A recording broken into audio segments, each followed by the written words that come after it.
Zoran Mamdani is surging even more. He's really getting like a last second boost here. He's been posting endorsement videos on not Tik, I guess probably also on TikTok, but I was going to say on Twitter, like nonstop. Zoran has a lot of qualities. For his insight as a fellow immigrant to this city at a young age. Where's AOC? Look, AOC needs to endorse, but I did learn that AOC's last mayoral endorsement came on June 4th. So that's like the time scale that she set in the past. I would consider that a rather late endorsement, but if that's what she's done prior, then okay, you know. I don't think we have any reason to believe at the moment that she's going to not endorse, you know? So Ron went on Morning Joe. He went on Morning Joe? Was he accused of like funding Hamas or something? That's crazy. Oh yeah, there he is. Wait, hold on. MSNBC. Is Zoran openly socialist? Yes. Oh, great titling, by the way. New York City's mayor's race tightens as candidate makes gains. You're not even going to have the name of the person you're interviewing in the title? Beautiful shot there from Earth Cam at 1 Vanderbilt, looking north Midtown Manhattan across Central Park. It has been so rainy here in New York. I think this is our first nice day since 2021. Welcome back. The first debate of the actual socialist or just social democrat? Well, you can't do socialism just via policy as a mayor. I think he's actually a socialist. It's very clear based on the stuff that he wants to do that he's not like a social democrat in the sense of, well, everything would be fine if we just kept the system as it is, but ticked up the welfare or whatever, you know? Obviously, his policies are socially democratic, but you can't, like, snap your finger and do socialism, right? New York City mayoral Democratic primary will be held this Wednesday. 9 candidates in the crowded field have qualified to take the stage, including former New York Governor Andrew Cuomo, who is looking to make his political comeback in this race. Joining us now. After leaving in disgrace for sexually harassing many, many women and killing a bunch of elderly people and generally being a corrupt piece of shit. Thank you. New York City Assemblyman and one of the candidates for New York City Mayor, Zoran Mamdani. Assemblyman, thank you so much. That's all you want to say? One of the candidates, not second runner-up socialist who's been surging in the polls, who's now essentially neck and neck with Cuomo? That's the lead-in. Just one of the guys, you know. Being here this morning. Your candidacy has truly served. Sorry, if it seems like I'm hypersensitive, by the way, to like any perceived slight against him, it's because I'm very familiar with the tiny little ways that mainstream media tries to stomp on anything that threatens its hegemony. You know, like it's just you develop a sense for these things. It's like the way they talk about Israel versus Palestinians or whatever, where all these like subtle little framing devices, you have to look out for them because they add up to a lot. It is a crowded field, as just noted. For a few months now, you've been pretty firmly lodged in second place, a gap that was once about 30 to 40 points behind Cuomo, now down to about 9 or 10. So still, you know, a deficit, but smaller than it was. But as voters start to get to know you, they know Andrew Cuomo. What's your pitch? You know, I tell them what they already know, which is that we live in the most expensive city in the United States of America. And it's a city that used to be one of dreams that is now just one of struggle. And we're seeing 1 in 4 New Yorkers living in poverty and so many living in this permanent state of anxiety. And this is a campaign looking to make the city affordable for the very working class New Yorkers who built it, who today are Please fix the hair. Dude, having a few stray hairs like coming out from your hairdo is hot. What are you talking about? Fix the hair? Pushed out of it. So a lot of that sounds familiar to what Mayor Bill de Blasio ran on in 2013. A tale of two cities was his slogan, suggesting that it was unaffordable for most.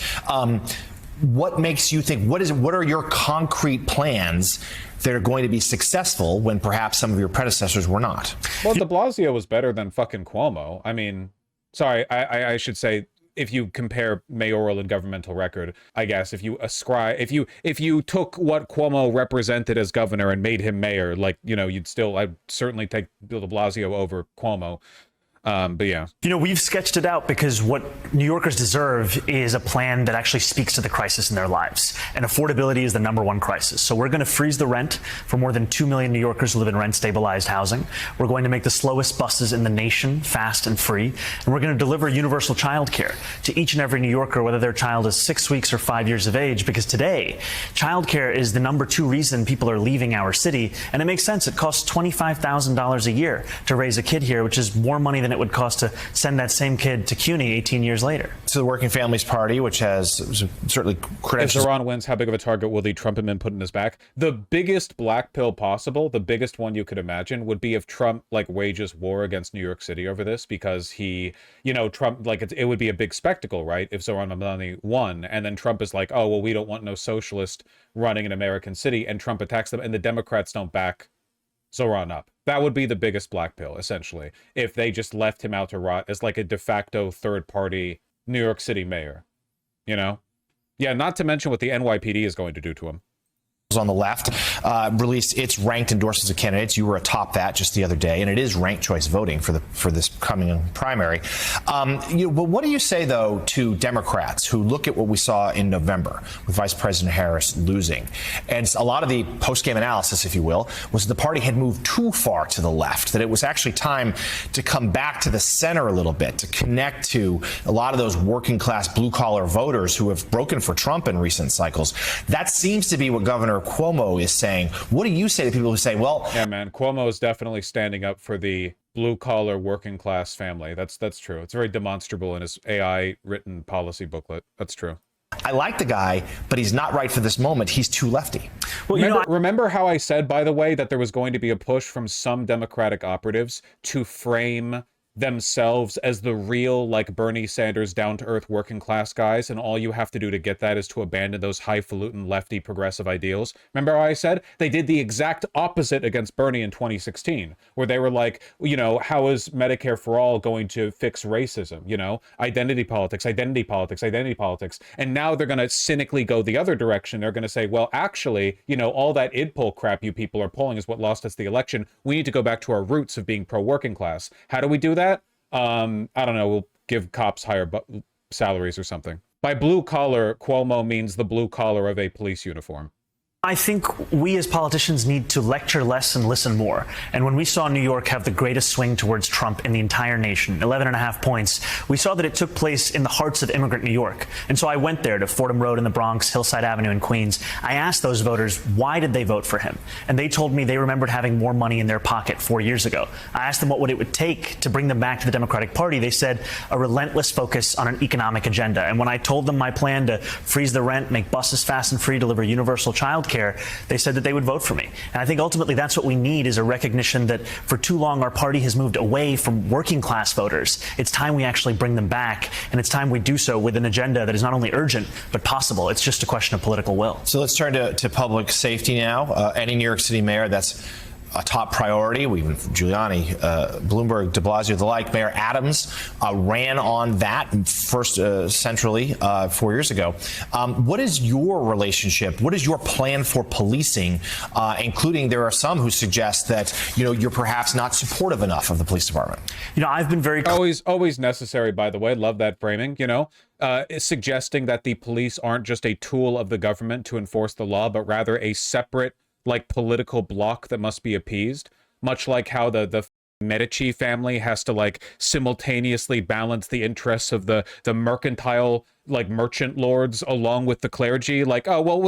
Democracy. No, actually, every vote from a cop is worth 20 votes from a regular person. Clear, which is that police have a critical role to play in creating public safety. And when I speak to those officers on the beat, I hear a frustration from them that we're asking them to do more than just focus on serious crimes. We're asking them to do the work of mental health professionals and social workers. And that reliance on having them deal with almost every failure of the social safety net is making it impossible for them to tackle those crimes. And so that's why we have put forward a proposal to create a Department of Community Safety that would focus on the mental health crisis, that would focus on gun violence, hate crimes, and ensure that we allow police to do their jobs and we hire mental health professionals to do the work that they are best suited to do. And we've been talking all morning about this incident yesterday in Boulder, Colorado, where some elderly... This would be where it first comes up, of course. Mostly Jewish residents were... Hey, person who is running for mayor in New York City, what do you have to say about this terrorist attack that took place on the opposite side of the country? I'm going to tie it to you because you're not on board with slaughtering Palestinian children, so I'm going to assume you endorse this. holding a peaceful march, just asking for hostages to come home from Gaza. They were attacked by a man with a makeshift flamethrower.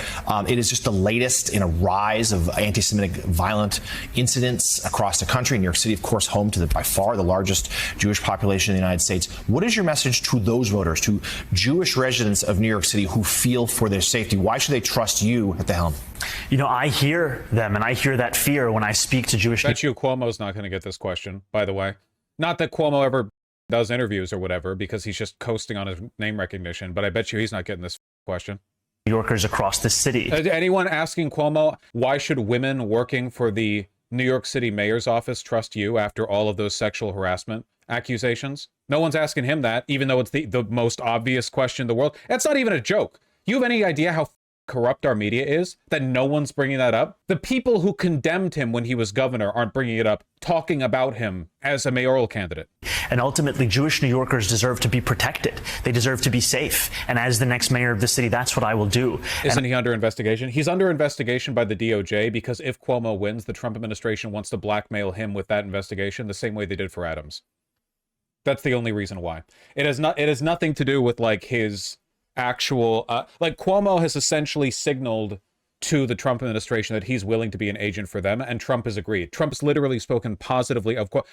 You have any idea what Trump and Cuomo were saying about each other back during Trump's first term? Now suddenly, inexplicably, Trump is being kind of chummy with Cuomo. I wonder why. And I've heard, especially when we speak about anti-Semitism, how do we go beyond just talking about it? How do we actually tackle it? And that's why at the heart of that proposal to create a Department of Community Safety is a commitment to increase funding for anti-hate crime programming. What happened to Eric Adams? Is he still in the race? He kind of disappeared after the blackmail. I mean, he's currently the mayor, but he basically guaranteed a loss by running as independent. My guess is that the Republican Party told him to run again against sort of his protests because he doesn't like the situation he's in, where he's up against a rock and a hard place. So he ran as independent, thus guaranteeing his loss, but still kind of like technically pantomiming the behavior of maintaining his presence in the race, right? Even though there's no chance whatsoever. But no, the Trump administration blackmailed him. They're doing the same thing to Cuomo. By 800%, the very programming we've seen be effective at countering the rise in these kinds of attacks. All right, certainly a fascinating race. The primary just a few weeks away. Candidate for New York City Mayor, Selman Zoran Mamdani. Selman, thank you for being here today. Thank you so much for having me. That's great. No time to ask him about his policies, really, but plenty of time to ask him about a flamethrower attack 4 hours ago in Colorado. The question is, if Trump attacks him and the Democrats won't defend him, what allies will he have left? Ideally, the people of New York City. I don't know if you saw this Iran clip with a crazy ambush interviewer, but he's a masterclass in media training. The best showing I've seen from him. Shit. Zorhan!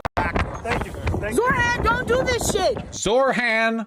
Zorhan! Zorhan! You're the biggest fucking influencer in the city. What do you think about me storming the mayoral forums? Are you mad? Are you mad at me? I'm not mad. What do you think about it? You think I'm cloud chasing? You think I'm annoying? What do you think? Come on. I think you might be. I don't know who the you are or what you're talking about. I think you're being a little annoying, to be honest with you. Give me a real I think answer. the first time I was scared because I did not know who you were. And now you know who I am. And now I expect you at the forums. Okay, good. And what are your other candidates saying? Are they hating me? I think they also expect you at this point. Oh, great. So Zorhan, who the are you? He is so good, dude. Genuinely. The fact that he's maintaining a smile and like kind of like jovially talking with her in spite of her trying to get a rise out of him, unbelievable how good he is. I mean it. Every time I see this guy, I don't think he's like he might be more than 1 in a million politically. He might be more than that. I mean, genuinely, he has like in the long arc of his career, considering how young he is, he could be anything that he wanted. I mean, he could, if he built the power, he could be president. He's so good at this.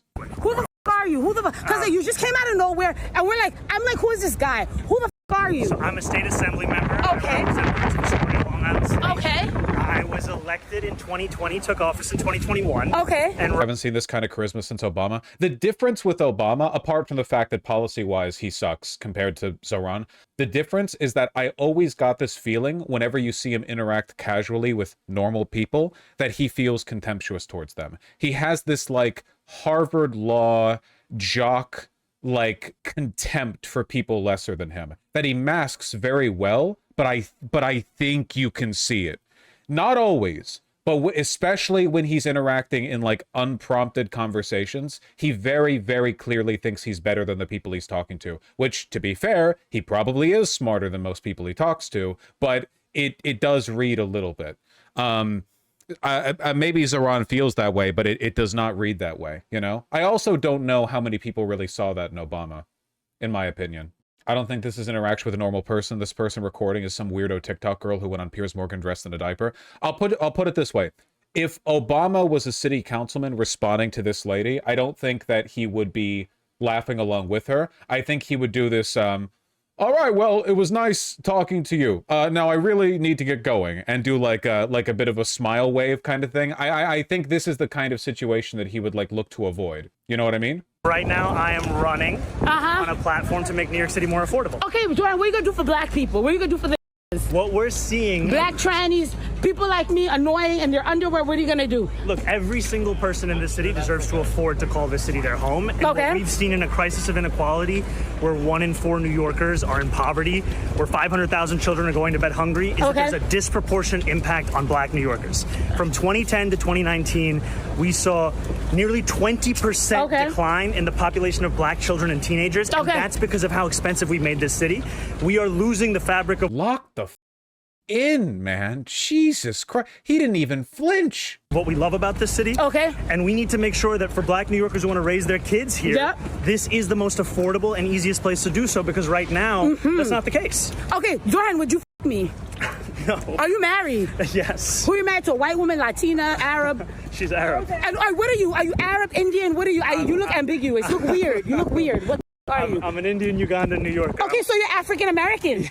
So would you claim the African American status like Elon Musk? No, I would not. Why not? You're African, but you're African, right? I knew you grew up there. Your middle name is Kwame. I am. I'm proud to be Ugandan. But, But I think that is misleading. And were the Indian Ugandans colonialists, or did you come happy? Did you come to f shit up, or did you come in peace? This is harassment? Yeah, it was from the beginning.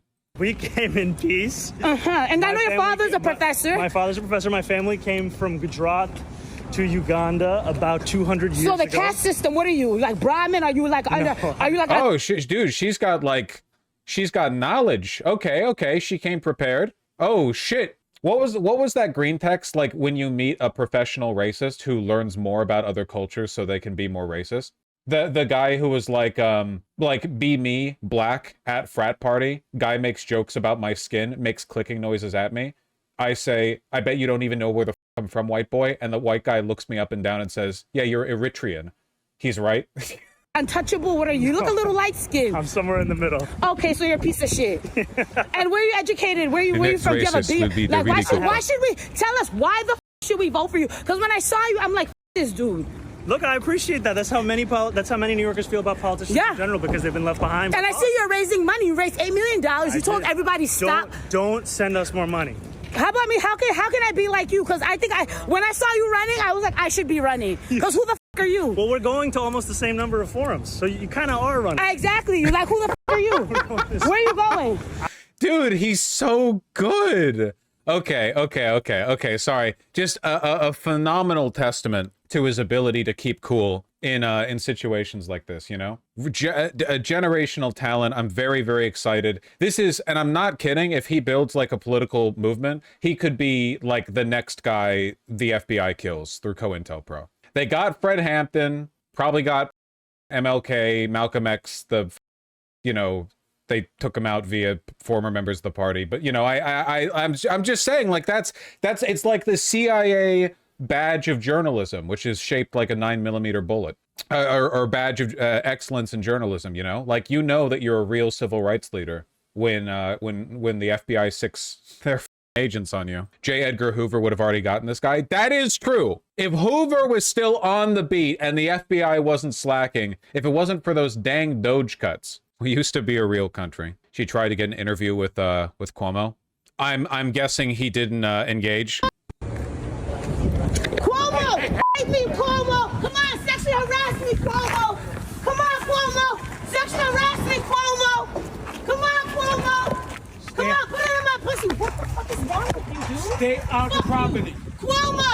Come rape me! Come on, Cuomo! Come rape me, Cuomo! All right, she had me on the fence with the last one. This one's gold.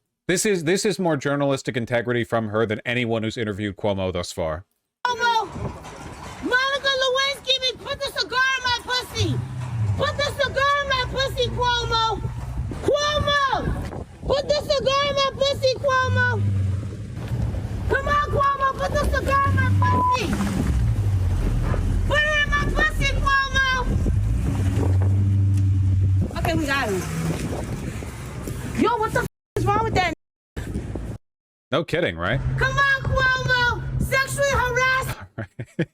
Yeah, maybe the FBI is going after her next. She's too powerful. As a European, U.S. elections seem very weird. No, I have to say, I feel like, if anything, she's bringing, like, European vibe. Because in America, journalism is when one wealthy pedophile sits across a desk from another wealthy pedophile, and they both talk about the press briefing that they shared beforehand. And in Europe, I feel like there's a little more adversarial engagement with the journalists and the politicians. So I feel like, you know, if anything, this might be exchange children, actually. True. Especially Cuomo, yeah. In Germany, the media also despises the left. The media despises the left everywhere. It's more a question of, like, does the media despise politicians? And if they don't, they're not the media. If you're a journalist and you don't hate politicians, you are legitimately not doing your job. That's, like, your main job. That's why, if nothing else, I respect, like, I don't know, Greek politics, because even if it's up and bankrupt and corrupt or whatever, at least, like, the one thing everyone agrees on is that they hate their politicians. Whatever happened to that one charismatic Tennessee state rep? They're still at it, I imagine. I would have heard if they had been overturned in elections. It's just, you know, state reps are pretty far away from federal government. There's a pretty huge gap between those. Yeah, the Justins. I was gonna say the Jessies. I knew it was a J name. I'd forgotten.